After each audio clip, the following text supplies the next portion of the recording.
어서 오세요. 여기는 개발자리, 그리고 저는 리오입니다.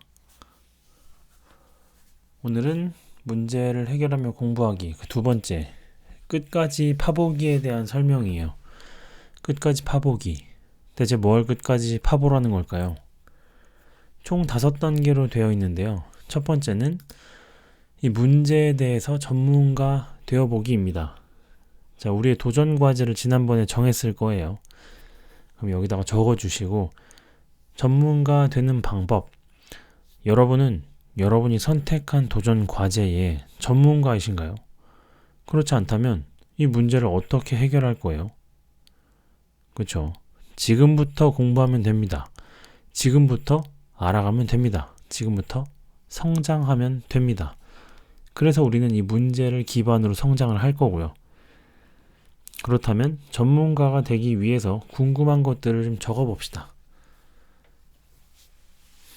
엄청 많아요. 질문들의 종류가 많고, 도전 과제, 살을 빼는 것을 도와주자 라는 도전 과제가 있다면 누가 살을 빼는데 도움을 주고 있을까? 살을 빼는데 도움을 주고 있는 사람들의 종류와 무슨 일을 하는지를 알면 우리도 도와줄 수 있겠죠. 살을 빼기 위해서는 뭘 해야 되지? 칼로리를 어떻게 적게 먹는지, 많이 소비하는지, 무슨 짓을 하는지를 알아야 될 거고요. 주로 어디서 살을 뺄까요? 그 장소에 도움이 되는 무언가를 알아낼 수 있을까요? 이런 식으로 어떤 문제에 대해서 전문가가 되기 위해서 궁금한 것들을 쭉 다 나열합니다. 그리고 공부하세요. 위에 적은 질문들에 대해서 답을 찾고 넣어주세요. 사진도 좋고, 동영상, 논문, 기사, 인터뷰, 뭐든 좋습니다. 여러분이 이 분야의 전문가가 될 수 있는 방법이 있다면 전부 이용해 보세요. 이 각 질문에 답을 찾기 위해서 사용할 수 있는 방법들을 적어보세요. 이게 전부가 아니죠. 제가 얘기했던 인터뷰하기, 논문 읽기, 설문조사하기, 검색하기, 책 찾아보기 이외에도 많이 있을 겁니다. 네, 그래서 여러 가지 방법으로 여러분이 궁금한 것들을 공부하고요. 그 다음에 공부한 내용은 반드시 정리를 해야겠죠. 이 위에 눌러서 이 안에 정리를 하게 될 겁니다. 전문가가 되셨나요? 많은 궁금증이 해소되고 많은 지식들을 얻었을 것이라고 예상을 합니다. 이 정보들은 계속 늘려나가세요. 더 많은 정보는 여러분의 앞길을 비춰줍니다. 우리가 할 수 있는 것도 많아진다는 뜻이겠죠. 그리고 지식으로 끝나는 것이 아니라 우리의 도전 과제와 어떤 관계가 있는지 연결해서 생각해 주세요. 어떤 인사이트, 어떤 깨달음이 있었나요? 이렇게 하면 이 문제가 해결이 될 것 같아. 아니면 전혀 몰랐는데 여기는 이런 것들이 있더라고. 이렇게 하더라고. 그래서 이런 일들이 벌어지더라고. 어떤 인사이트, 어떤 깨달음이 있었는지 궁금합니다. 필수는 아니지만 이 도전 과제가 변경될 수 있는 시점이 딱 여기라고 생각해요. 혹시 조사를 하고 나서 전문가가 되어가는 과정에서 우리의 도전 과제가 너무 무모했거나 모호했다는 생각이 들었나요? 그렇다면 우리의 도전 과제를 바꿔주세요. 목표를 먼저 견고하게 설정하고 나서 해결책을 찾는 게 중요합니다. 그래서 이곳에 새로운 도전 과제를 적어주세요. 그래서 우리는 문제에 대해서 공부를 하고 그 다음에 우리의 도전 과제를 좀 더 견고히 할 겁니다. 이미 잘 되어 있다면 바꿀 필요 없겠죠.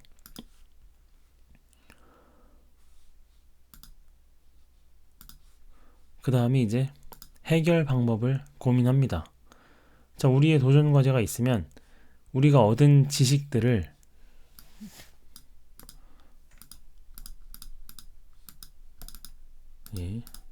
저는 왜 이렇게 도전 과제를 해결하기 위해서 정리해 봅시다.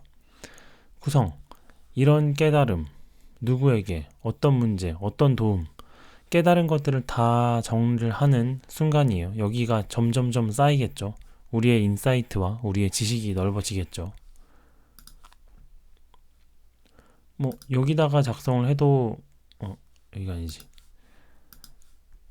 네, 궁금한 것에다가 작성을 해도 좋고, 아니면 새로 깨달은 인사이트들을 따로 정리해도 좋습니다. 그 다음에 도움을 줄 수 있는 방법 고민하기. 우리의 도전 과제를 다시 적어놓고 해결 방법을 찾아봅니다.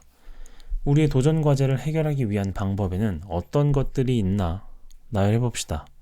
우리가 나열한 모든 방법은 우리의 도전 과제를 달성할 수 있는 것들일 것입니다. 먼저 아이디어 펼치기. 살을 빼는 것을 도와주자라는 도전 과제가 있을 때 뭔가 열심히 조사를 했겠죠. 그리고 나서 사실 몸무게가 중요하지 않대. BMI가 중요하대. 지방의 비율이 중요하대. 그렇다면 몸무게가 중요하지 않다는 것을 지속적으로 인지시켜준다. 지금의 지방의 비율은 몇입니다. 측정 혹은 안내를 해줄 수도 있겠죠. 하루에 일정 운동량 이상을 유지시켜 줄 수도 있겠죠. 살을 빼려면 혹은 건강해지려면 이 정도의 운동은 해야 돼요. 유지하도록 도와주는 게 있을 수 있고요. 나의 운동, 식습관을 알게 해주는 것, 이런 것들이 살을 빼는 도와주는 방법이 될 것입니다. 아이디어를 쭉 펼쳐서 나열이 되겠죠. 자, 구현해볼 하나의 솔루션을 정할 겁니다. 많은 아이디어 중에 이번에 구현해볼 하나의 아이디어를 정해주세요. 물론 모든 아이디어들이 가능성이 있지만 그래도 한 번에 한 개의 아이디어만 구현해볼 수 있기 때문에 아래의 질문을 통해서 한 개로 줄여주세요. 가장 빠르게 실현해볼 수 있는 방법 어떤 거예요? 어떤 아이디어예요? 가장 실현 가능성이 높은 것, 가장 관심이 있는 것, 가장 학습에 도움이 되는 것. 그 다음에 애플 플랫폼에서 해결할 수 있는 방법은 어떤 게 있나요? 왜냐면 요거는 결국에 우리는 iOS 앱을 만들어야 하기 때문에 애플 플랫폼에서 해결할 수 있는 것을 최우선순위로 시도할 겁니다. 그래서 우리가 만들어 볼 해결 방법을 적어주시고요. 하나가 결정되었다면 다시 돌아가서 전체 진행 도감에 적어주세요. 여기 있죠. 우리의 솔루션, 우리의 해결 방법, 저 문제를 이런 식으로 해결하겠다. 그 다음에 이제 도움 줄 수 있는 방법 고민하기. 우리의 도전 과제 적어두고 여기 아니죠. 그 다음에 초기 단계 디자인하기. 로우 파일을 만들고 여러분은 디자인을 해야 될 겁니다. 어떻게 만들겠다. 어플리케이션이겠지만 앱을 어떻게 만들자. 이거는 여태까지 우리가 머릿속에 있었고 잘 하던 것이기 때문에 여기에 피그마든 스케치든 아니면 손으로 그린 로우 파일은 디자인이 들어오면 될 것입니다. 그리고 마찬가지로 최소한의 기능으로 개발을 해야겠죠. 그래서 개발 공수 산정 및 우리가 어디서 작업할지 레퍼지토리를 만들고 우리의 팀 코딩 스타일도 맞출 수 있고 팀의 어떤 것들을 할 수 있겠죠. 이런 식으로 해서 우리는 이 문제를 끝까지 팔 겁니다. 이렇게 구현을 할 거고 이 구현 끝에는 이 문제가 해결이 됐는지 해결이 되지 않았는지가 남았겠죠. 그러면 끝까지 파보기는 여기까지 하겠습니다. 오늘은 여기까지.